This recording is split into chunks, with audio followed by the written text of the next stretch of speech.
지난해 11월 18일 한국타이어 대전 공장. 공장 바닥에 쓰러져 있는 한 남성에게 119 구급대원이 심폐소생술을 하고 있습니다. 기계에 꼈었다고 정보가 있었고요. 지금 CPR 중인데 지금 이 노동자는 머리를 심하게 다쳤습니다. 사고 발생 17일 뒤인 12월 5일 결국 사망했습니다. 사고는 타이어의 모양을 만드는 성형 기계에서 벌어졌습니다. 동료들은 기계 오작동 때문에 벌어진 사고라고 말했습니다. 사람이 가까이 가면 센서가 작동해 자동으로 기계가 멈춰야 하는데 이 장치가 제대로 작동하지 않은 겁니다. 사고 나서 돌아가신 분이 103호기, 제가 작업하던 데가 105호기고 같은 조 같이 이제 매일 얼굴 보면서 이렇게 작업하던 분입니다. 자동 상태에서 본인이 뭐 들어갔다는 식으로 이제 그 소문이 그렇게 나고 있는데 지금 그 설비 형태는 그 자동이라고 해도 사람이 접근하면은 그 회전체가 서게 돼 있습니다. 사고가 난 뒤에도 센서 오작동은 계속되고 있습니다. 노동자가 사망한 지 닷새 뒤인 12월 13일 현장 노동자가 촬영한 영상입니다. 기계에 가까이 다가가자 반렵 센서의 불이 깜빡입니다. 센서가 사람을 감지했다는 뜻입니다. 그런데 기계는 멈추지 않고 그대로 작동됩니다. 그러니까 안 날다가 어느 순간 날지를 모르는 거죠. 그러다가 사고도 나는 거고. 예. 왜냐면 저희는 아무 생각 없이 일만 하거든요. 반복 동작 안에서 맨날 하던 일인데 들어가면 그대로 말려버리면 사고로 연결되는 거고요.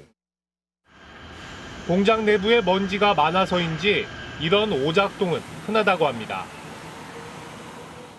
그렇게 트러블 나는 게 뭐 어떤 날은 하루 한 번도 안 날 수도 있지만은 좀 많이 날 때는 뭐 5번, 6번. 특히 제 설비 같은 경우는 거의 하루에 8시간 작업을 하면은 평균 한 2-3번 이상은 나니까. 사고가 난 11월 18일은 대전지방노동청이 근로감독을 하던 날이었습니다. 정기감독에 나온다고 얘기를 했는데도 사고가 난 거죠. 이거는 어떻게 보면 정말 어처구니 없는 사고예요. 그만큼 그 한국타이어 시스템이 현장의 안전에 대한 시스템이 전혀 없다는 거죠. 인식이. 3년 전에도 비슷한 사망사고가 있었습니다. 2017년 11월 한국타이어 금산공장. 타이어 고무를 운반하는 노동자가 사망했습니다. 손으로 고무를 들어올려 기계에 넣는 작업을 하다 기계에 빨려 들어갔습니다. 안전 차단기가 있었지만 그때도 제대로 작동하지 않았습니다. 분지 막 비산돼 가지고 난리도 아니고 안전장치는 다 그냥 방치 상태고 막 쉽게 말하면 그냥 완전 시장통이 된 거예요. 또 회사는 누가 얘기하는 사람 없으면 방치 상태. 노동자는 회사에다 얘기하면 찍힐 것 같으니까 무서우니까 얘기 안 하고. 이게 감수하고 하는 거죠. 사망사고는 외부로 알려지기라도 합니다. 외부로 알려지지 않는 사고들도 많습니다.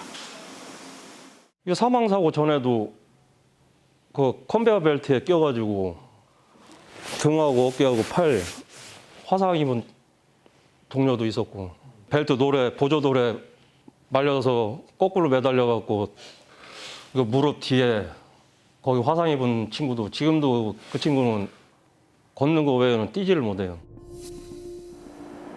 한국타이어 대전 공장과 금산 공장에서 최근 4년 동안 사고로 다쳐 산업재해로 인정된 노동자는 880명으로 집계됐습니다.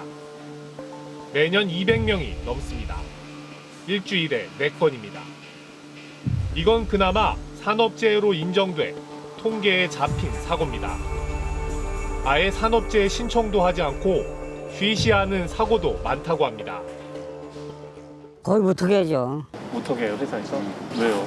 회사에 돈이 많이 나가니까 보험료도 나가고 또 회사 이미지도 안 좋아지잖아. 처음 많이 나요. 그런 면에서 생각해 많이. 그래도 산업재해 신청을 하면 어떻게 될까? 타이어를 틀에 넣고 마지막으로 열과 압력을 가하는 가류 공정.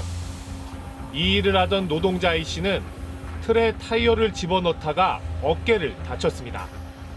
산업재해로 인정받았지만 그 뒤가 문제였습니다. 석 달을 쉬고 복직하고 나니 업무가 운반으로 바뀌어 있었습니다. 운전도 할 줄 모르는 견인차를 몰라고 시킨 겁니다. 항의했지만 묵살당했습니다.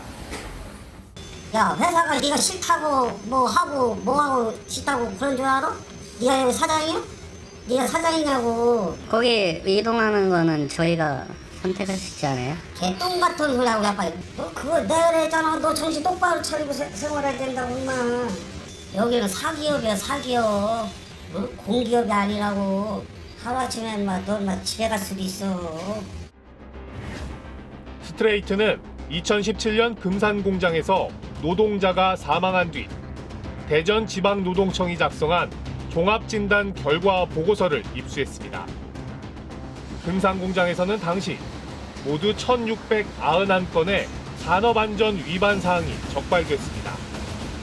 이 중 타이어 성형기에 대한 지적 사항이 356건이나 됐습니다. 컨베이어 벨트의 접근을 막아주는 안전 난간이 없다. 센서가 설치돼 있지 않다는 기본적인 지적도 많았습니다. 당시 회사 측은 780억 원을 들여 공장 설비를 개선하겠다고 밝혔습니다. 이 개선 계획은 제대로 이행됐을까? 그걸 우리 회장님 어느 감독 가면 또 화부를 통으로 할 수 못하잖아. 사실 우리도 회장이 그렇게 해요. 그럼 우리 한국 타이어를 전담해서 몇 명이 할 수 있으면 얼마나 좋겠어요. 노동청이 근로감독을 하고 있는 와중에 또 노동자가 숨졌습니다. 근로감독 제대로 하고 있는 겁니까? 그러게 말입니다. 이 3년 전에 사고가 났을 때 저렇게 많은 지적을 받았는데 그 부분만 잘 시정을 했었으면 이번 사고 막을 수 있었던 거 아닙니까? 그랬을 겁니다. 기억하실지 모르겠지만 사실 한국 타이어는 한때 죽음의 공장이라고 불리기도 했었습니다. 죽음의 공장. 기억납니다. MBC 시사 매거진 2580에서 한국 타이어 노동자들의 잇단 죽음을 보도했었죠. 바로 13년 전 일입니다. 1년 반 사이에 한국 타이어에서 모두 14명의 노동자가 연달아 죽는 사고가 발생했었죠. 야, 1년 반 사이에 14명이요. 야, 정말 심각한 사건인데요. 13년이 흘렀는데 지금은 문제가 사라졌습니까? 그렇지 않았습니다. 현장의 노동자들을 취재해보니 열악한 작업 환경은 크게 달라지지 않았습니다.